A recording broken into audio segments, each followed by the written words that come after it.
Hello, welcome to Trying Times, and if you're new here, then my name's Carmen, and I'm your host, slash friend, slash creative behind this show. If you're returning, well then, you already know all of this, but I'm excited to chat with you again, so thanks for coming back. Before I get into this episode, I just want to say, be sure to follow the show wherever you listen to your podcasts so that you can keep up with all of the new and upcoming episodes. Okay, cool. So, this episode is going to be about just girly things. So if you're not able to just sit down and listen to that, you could very easily click off of the episode.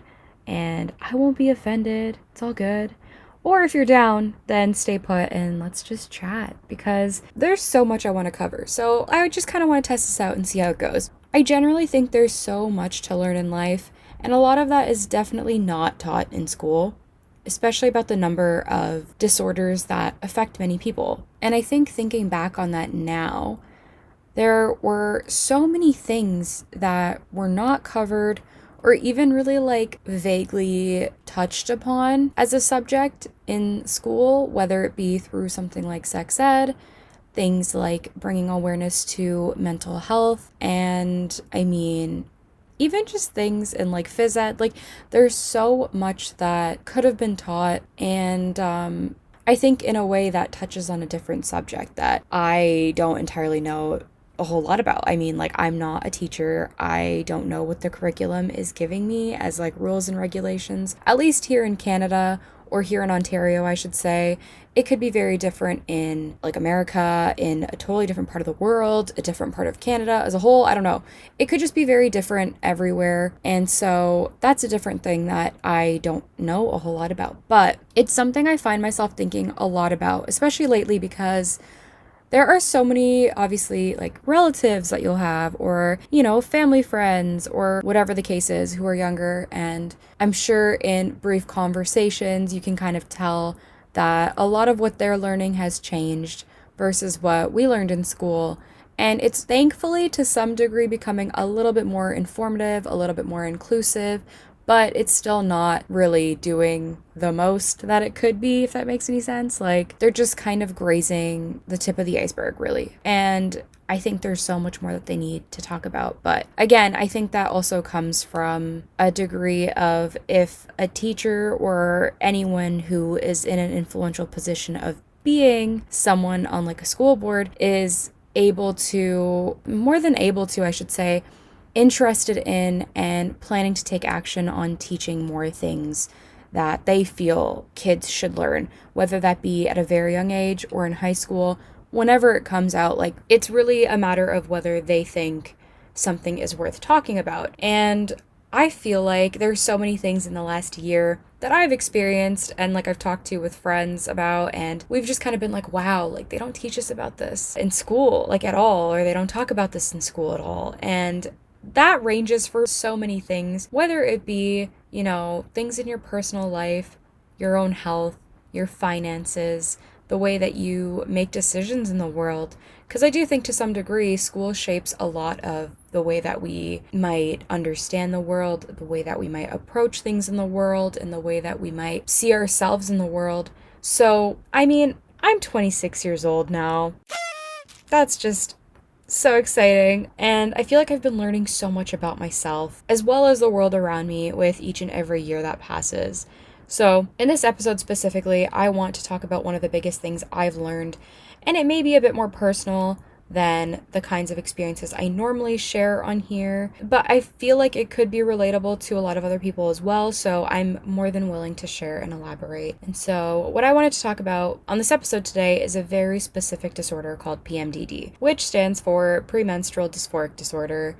So in the easiest way to explain it possible, it's a more severe form of PMS. I feel like that's the easiest way to put it. It is what most women experience. In case you don't know what PMS is, it's what most women experience regular leading up to their cycle and during their cycle. And I generally think the concept of PMS is very, very vaguely taught about in school. From what I remember, it was very briefly touched on, and the rest you just sort of learn through this TV and movie-based trope where you'll see a distressed looking woman sitting on a couch probably wearing something fuzzy and comfortable, and more than likely shown eating like something with chocolate, whether that's like a chocolate bar, chocolate ice cream, chocolate cake. You get the idea. It's very heavily sticking to a trope. And what they don't share about this is, I feel, the sheer pain and exhaustion and brain fog and anything else that a human goes through when experiencing this. I think there's a number of symptoms that come with PMSing, and I'm not here to necessarily like teach you about all of them because I'm certain there are still some aspects of that I'm still learning about myself. So I don't think I'm totally in a position to sit here and be like, so get out your pen and your paper and like write down this list. If you're experiencing this, like, it's not the same for everyone else. It's very, very interchangeable from person to person. And I think that's the biggest thing that I thought about when thinking about this whole subject and not learning a lot about it in school. So, in a nutshell, that's kind of what PMS is. And I say kind of very literally because that's not everything it is. There's so much more to it. Again, it changes based on person. But basically what PMDD is PMS, but much more severe. And I like to think of it in a sense of like it creates a sort of dark cloud over your head. And then the time that this ranges for each month can really differ from month to month. So it assists in, the cramps, the headaches, the brain fog, the exhaustion, and more. I think with things like depression and heightened anxiety and some serious irritability, it's something that if you already have any existing mental health concerns or something that generally you might struggle with on a regular basis, and then you're dealing with PMS, obviously it makes it so much harder. Basically, PMDD is very similar to that, just that it makes it a little bit harder to cope with, in all honesty. So you must be sitting there thinking, wow, how does someone function during this? And to be honest, I'm still looking for the answer myself. So if you find it before I happen to, please forward and share it with me. It's something that I didn't know of or understand for a while. And for me, I think the ages of 21 and 22 were probably the hardest because I started to feel those mood and mental related symptoms the most then. I was in my final years of university and already under an understandable amount of stress, I would say. And then feeling those bouts of heightened anxiety and at times crippling depression, I couldn't understand for the life of me why it was getting so bad at certain points in time.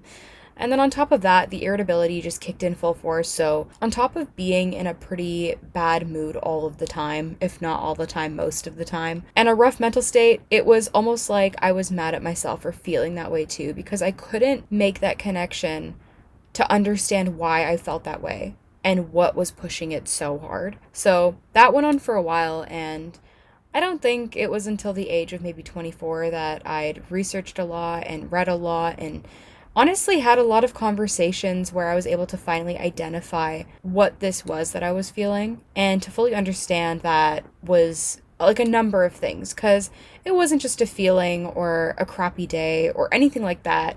It was something pretty serious that many people struggle with. So I only really summed up a couple of worsening symptoms of PMDD, but there's about 10 symptoms of this disorder, and they are anger or irritability, anxiety and panic attacks, depression and potentially suicidal thoughts, difficulty concentrating, fatigue and low energy, food cravings and binge eating, headaches, insomnia, and last but not least, mood swings, which I feel like I said that 1,000 times in this episode. Maybe I haven't, but at least in my head, I've thought about it like 17 separate times.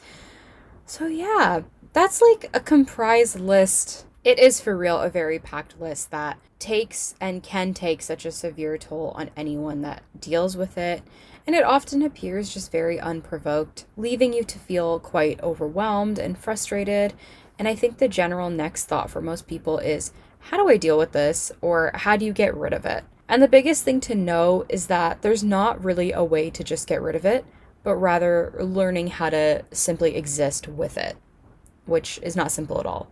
The irony of me saying simply just exist with it. And it's not simple.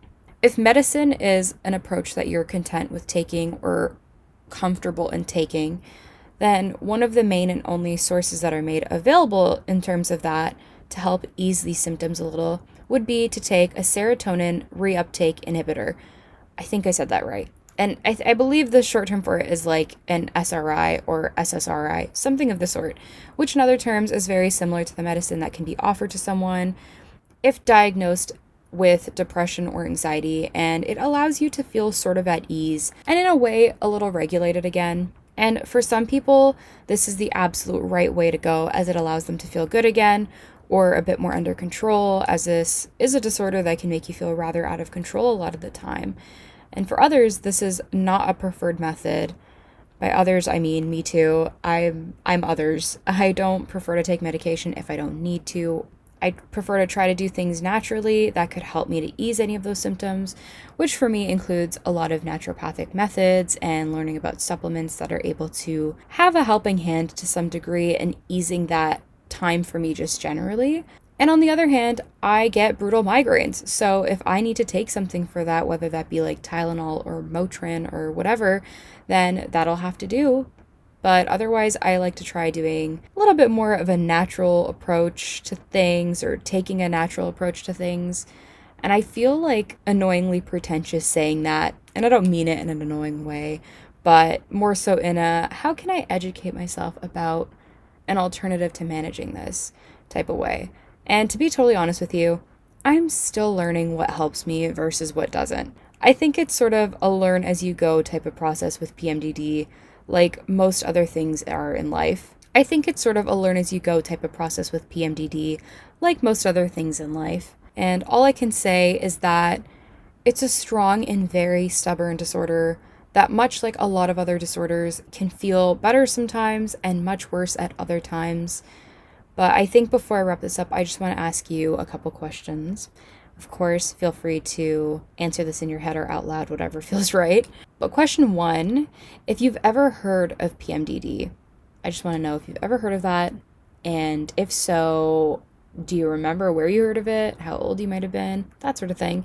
And 2, if you know and are close to anyone who has PMDD. Obviously, that second question is a little bit more personal, and you don't have to answer that by any means if you don't feel comfortable answering. But if you do want to answer either of those and have a conversation, feel free to DM me at the Trying Times Podcast on Instagram, or click on the link in the episode description to leave me a voicemail.